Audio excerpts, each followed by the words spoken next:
Stasera in copertina parliamo del Veneto, il Veneto che a poco più di 2 settimane dal disastro, dalle frane, da tutto quello che è successo con le alluvioni, è riuscito a rimettere tutto a posto. Il giorno dopo la bufera, con i piedi nel fango e nelle mani pale e carriole, uomini, donne, ragazzi, centinaia di volontari, già tutti al lavoro, senza perdere nemmeno un minuto. Si poteva capire in quelle ore di fatica e dolore anche solo parlando con la gente per strada. Comunque l'unione fa la forza, dai, ci stiamo riprendendo bene. E così oggi, dopo poche settimane, tutto è tornato come prima. Questo è il Veneto e questi sono i Veneti, ha scritto sui social il governatore Luca Zaia, pubblicando le foto del Corriere delle Alpi.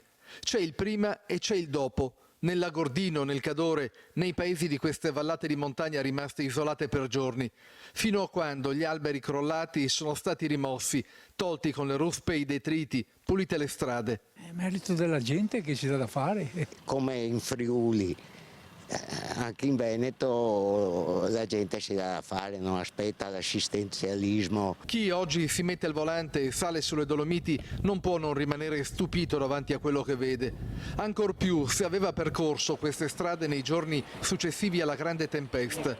Un'immagine simbolo, una tra le tante, il piazzale della Croce Verde di Alleghe, invaso dalla ghiaia nella foto del 30 di ottobre.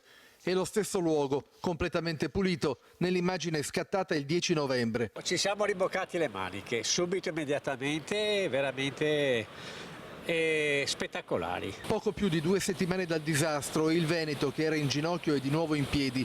Un solo pericolo, lo stesso Zaia l'ha detto, i risarcimenti. Vedendo le immagini di oggi, qualcuno potrebbe perfino non credere ai danni immensi provocati dalla tempesta. Sarebbe l'ennesima beffa.